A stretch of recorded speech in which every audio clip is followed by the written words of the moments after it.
Hello and welcome to The Rewriters, a celebration of people who have shirked convention, expectation, and even their own limitation to rewrite their story on their terms. Each episode will dig into the inspired and very real-life stories of people who have done just that, rewritten their story. I'm a nosy practical optimist too, so expect all of the nitty-gritty details. If you're an ambitious seeker craving a different kind of lifestyle, career, or business, but have felt held back by your own or other people's beliefs about what's possible or permissible, The Rewriters is for you.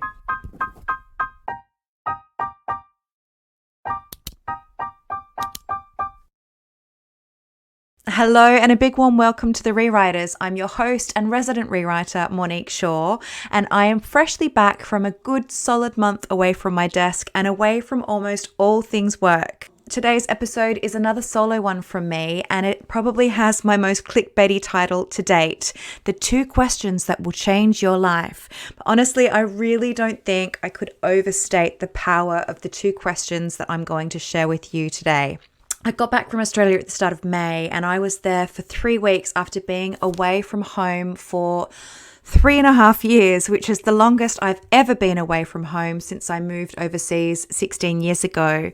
We had been due to go back for our annual trip on during the Easter of 2020, and COVID got in the way of that. So when I was going home and wrapping things up for work, I really wrapped things up. I had considered scheduling content to continue to publish while I was away and potentially still be available to clients, but that didn't feel like the right approach for me. So I wanted to wholly and completely be out of the office. So that's what I did. Now, I don't run a big operation, nor do I want to. I run a very simple, personal and individual company that is shaped around me and how I want to live and work. And it didn't feel like I'd be living that by not completely disconnecting, logging off, and genuinely taking a complete break from work. So that is what I did. I let my subscribers and my clients know that I'd be out for all of April, and I didn't take on any new clients for April work. I set my out of office and I stopped. I really stopped work-wise anyway. Now, I'm telling you this for a reason because it's very relevant to the episode today and the 2 questions that I'm going to share with you. Because if you'd worked with me before, at any point, certainly in my 30s, my entire 30s, less so in my 20s, getting there in my late 20s, but absolutely for my entire 30s, when my career was absolutely everything to me, it was my entire identity. Completely disconnecting from work was just not a thing. I could not do it. It wasn't possible for me. I couldn't do it. I wouldn't do it. I don't know if I even wanted to do it. I got a hit from keeping up on my emails. It actually eased my anxiety by keeping on top of my inbox when I was on holiday. I felt a lot more comfortable knowing that I could be reached and that particular people had my personal number if they really needed something. I needed to know that I was connected. I could not disconnect. And this was a really tenuous and stressful way to live. I'm not criticizing anyone who has a job or a business that requires them to be reached or reachable 24/7, or particularly during business critical times. But for me, having a career that required that of me and experiencing what that was like, I didn't want that for me when I started my own business. It was really imperative that I made sure that I didn't set my own business up like that. That has been really important. Now, it's also been a work in progress too. Businesses, careers, lives, they are works in progress. We figure more stuff out as we go and we tweak and we evolve accordingly, or at least that's hopefully what we're doing. It's certainly what I strive to do. So what's my point? The point is that I was able to disconnect really and wholly because I set my business up to allow me to do so. And I set my business up to allow me to do so because I know what I need and I trust myself to meet those needs. Now, a quick side note here, I want to be really careful not to imply that if someone works all the hours and doesn't have the luxury or the desire to switch off like that, it's because they just don't trust themselves enough. That's not what I'm saying, and that's not what I'm here for. In my old work environments, a lot of the time it was people in more senior positions, in positions of privilege and power, who could switch off while people lower down the food chain with less agency had to be available at the beck and call of others. But I've also seen people in positions of great power who are completely unable and unwilling to switch off and disconnect. Now, for me, I know that personally, my inability to switch off at that time, my inability to prise my phone out of my hand and to get my nose out of my inbox was not about a lack of agency. It was because I was so disconnected from the present moment and from what I really needed and from what I felt and from what was really important to me. I was outsourcing and externalizing a lot of that stuff, and a lot of where I placed my personal sense of worthiness and worth was outside of myself. So my point is not, if you can't take a month off to holiday with family and chill, then you're just not doing it right. My point is, do you know what you need, and do you trust yourself to meet those needs? And the 2 questions that I'm going to share today are all about that. The other thing I want to share is that when I got back from Australia, I intended to dive straight back into work. I was going to be off for 3 weeks, and that was plenty. But when I got back, I was really exhausted. If you follow me on social media or you subscribe to my newsletter, you'll know that when I got back from my holiday, I needed a holiday from my holiday. I was completely physically and emotionally exhausted. I had been solidly visiting, activitying, socializing, mothering, driving, chatting, going for 3 solid weeks, and I was drained. So when I got back to London and to work, I just couldn't bring it, and so I didn't. Now, admittedly, it took a really good girlfriend of mine asking me, do you need to do all that work this week, or can you take it off? These days, I know what I need more than I ever have, and so I knew that I needed some time and space. And I thought really carefully and critically when she asked that question, and I said, actually, no, I don't. I can take it off. I have 1 or 2 things that are really important that I need to tend to and to prioritize, but other than that, I can take it off. And I did. I spent that week taking things really slow, gardening, grocery shopping. I watched some trash TV. I potted. I walked the dogs. I took my kid to school and picked him up. I listened to some podcasts. And it's taken me a really long time, but I have learned to really pay attention to what I need, to listen, and then to meet that need. Rewind to a few years ago, I was still working full time and I was studying as well. I was training as a coach and I was doing a creative writing course as well. I traveled a lot for work. I had a 2-year-old. My husband had a really demanding job, and we don't have any family that lived nearby. We had a lot going on, and like so many of our friends and colleagues did too, our life was busy. Everybody around us was really busy. For me at work, we were about to launch a really big global campaign. It was something that was really exciting and important to me and had taken a lot of hard work, and things were coming together, but it was crunch time. Now, I was sitting on the couch this Saturday morning. I had just arrived back to London from a work trip to New York City late the night before, and my husband Greg had left the house an hour or so earlier to play football. And we'd had a conversation about how I was going to really need him to take the reins solo for a few weeks at home. I had 0 capacity.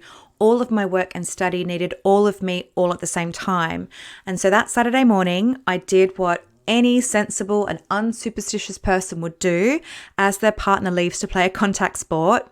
I said, don't break your leg. And of course, he broke his leg. He legit broke his leg. Snap. And in our house at that time, we didn't do recovery and time off.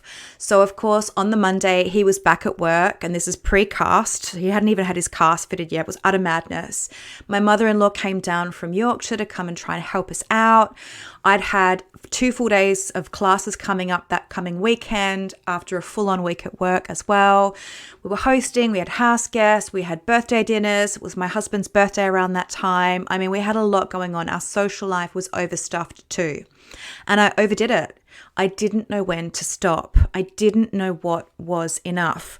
I just wasn't wired that way. I was wired to push through. If there were a few minutes available, then there was time. I could make it all happen, but I couldn't. And I got sick. I woke up on the Tuesday morning and it was a really important work day. I was speaking at an event and going to an evening thing afterwards, and I never ever cancelled on work things ever. My husband had rolled up to work with a broken leg and no cast. We're a family that gets on with it. But I couldn't do it. I physically couldn't do it. I was ill. And so I cancelled. I couldn't go. Now, this was the closest I have ever been to burnout.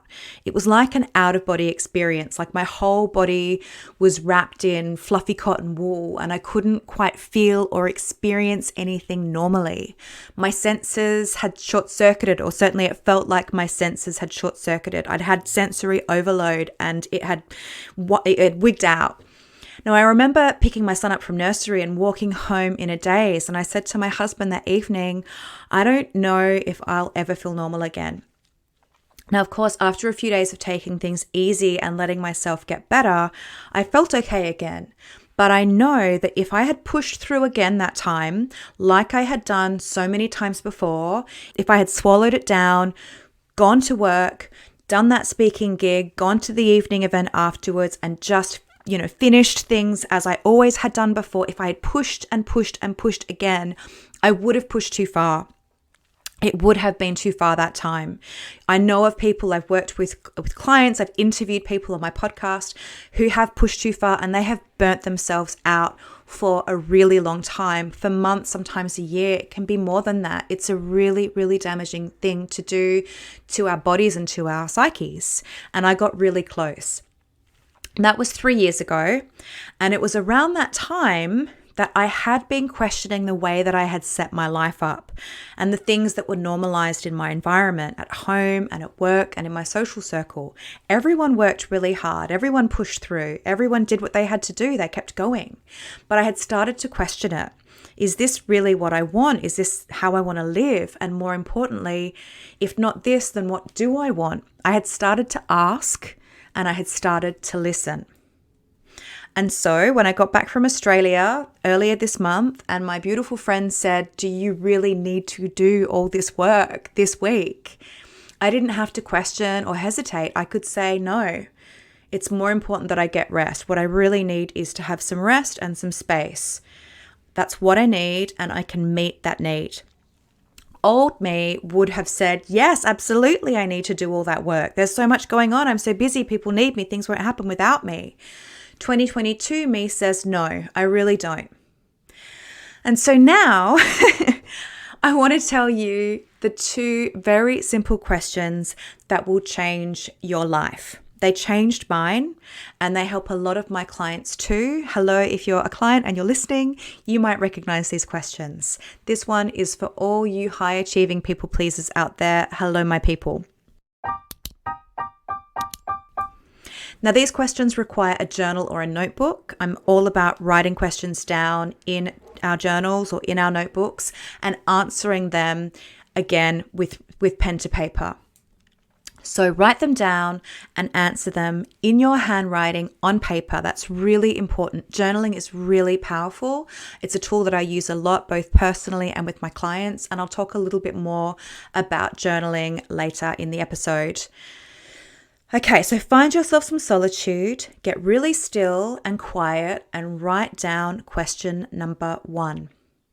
How am I feeling? I often put my hand to my chest when I ask this question. It might feel more natural for you to put your hand to your stomach or to rest your hands in your lap as you think about how you feel. You might prefer to linger there with your pen in your hand as you await your response. But write the question down, how am I feeling? And then be very still and pay attention to how you feel in your body as well as in your mind. And then write your answer down, let it unfold. How are you feeling? And write down your response. And then question number 2, what do I need? What do you need? In this moment, what do you need? It may be something tiny, it may be something huge, it may be a cup of tea or a walk or a cry, or to be more productive that day, or to quit your job, to hug your kid, to book a holiday. In that moment, what do you need? And write it down. And then, and this is the very, very important part, act on it. Act on what you need. Meet that need. You're paying attention to how you feel really and what you need really, and then you are going to meet that need. Now, it sounds really simple, and it is really simple, but it's also really big and really powerful too. The compound benefit of simply paying attention to how you feel, taking a minute to check in, and then really listening to what your needs are in that moment and giving that to yourself, meeting that need, it's huge. Over time, this practice not only builds a strong sense of self-awareness, but it also builds a very strong sense of self-trust. I don't think self-trust is spoken about enough. We hear a lot about self-love and self-care and self-confidence, but we don't hear a lot about self-trust. And self-trust really is the foundation. It is knowing that you've got your back. It's knowing that whatever happens, you'll be okay because you've got you. Not to the exclusion of others. This isn't about not asking for help. In fact, it's not at all about not asking for help. Certainly what may come up as you ask yourself what you need is to ask for help. I've uncovered areas when I've been doing this practice where I've needed to get outside support. I've asked myself what I needed, and what it was to ask for help. When you have self-trust, you have greater courage and greater willingness to follow your gut and to follow what's true. When you have self-trust, you know that asking for help isn't a failing on your part. It's about meeting a need that maybe you're not able to meet directly yourself. Maybe you need to outsource, or maybe you need to get backup. So I had a client once, and we were talking about courage and confidence and taking risks. And she was, or is, a risk-averse person by nature. And ordinarily, I would encourage someone to forget confidence and focus in on courage. That's the priority here. We don't worry about being confident. Confidence is a byproduct of courage. We'll focus instead on being brave and taking courageous action, pushing against your edges, pushing against discomfort, taking some small risks and getting comfortable with that. But what that guidance overlooked, particularly for her, is that it's really hard to take risks and push against discomfort when you feel unsafe and when you don't have a lot of self-trust. And so for this client in particular, the priority couldn't be take messy action. It was to focus in on hearing her needs. She'd spent a lifetime listening to other people's needs and abandoning her own. And so we did the practice of going in and asking, how am I feeling? What do I need? And then meeting those needs. She met those needs daily, weekly, monthly. When you do this, when you do that practice of hearing and listening and meeting your needs, it will change your life. I had another client recently who is exceptional at what she does for work. She is an expert in her field, and she's taking some really big, bold moves in her career, in her business, and she knows that she is good at what she does. She does not have an issue around confidence when it comes to her abilities and her strength and her skills.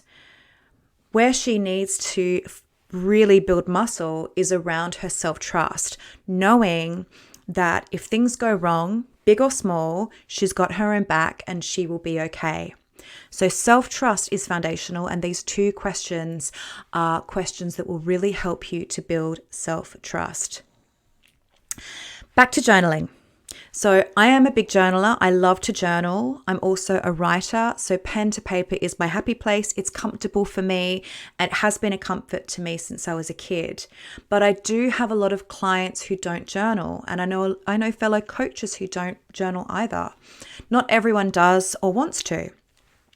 But for this practice and these two questions, I'm going to have to insist on it. There is something incredible that happens when you journal, when you write it down rather than think it in your head. You're taking yourself outside of yourself, and it becomes visible, almost objective. You can see it in black and white. You're experiencing yourself and that truth in a multi-sensory way. Journaling is a much loved, much used, much lauded, and much proven tool in therapy, recovery, coaching, art, healing. I was listening this morning actually to Glennon Doyle's podcast, and she was speaking to Liz Gilbert, and she asked Liz about her spiritual practice, her non-religious spiritual practice. And part of it was something she called two-way prayer, which I believe she used through her recovery. She's in 12-step. What she described reminded me so much of this journaling practice that I'm sharing with you today. It was about asking questions and letting the answers and the wisdom come. Now, for her, it was asking a question of God and letting God write the answer. That might work for you. For me, it's really sitting with myself and asking, what do you need? And how can I meet those needs for you? And so that's it. Those are the two questions that will change your life. How am I feeling and what do I need? And then act on it. I would love for you to try it out and make it part of your daily practice or even your weekly practice, but daily would be great, to simply write those two questions down and start meeting those needs. How am I feeling and what do I need? And why not see how effective it could be for you over time? You could rate on a scale of 1 to 10, how much self-trust do I have? How courageous do I feel in my life right now? How connected to my needs am I? Ask yourself those questions and rate where you're at on a scale of 1 to 10. And then do this journaling practice for 30 days or 90 days. 90 days would be amazing. And then revisit those scales in 30 days time, 90 days time, and rate yourself again where you are. How much self-trust do you have? How courageous do you feel? And how connected are you to your needs 30 or 60 or 90 days after checking in daily with how you're feeling, what you need, and then meeting those needs? See what's changed. See how much your self-trust has grown. How much more able you are to listen to what you really need and to give yourself those things, however big or small.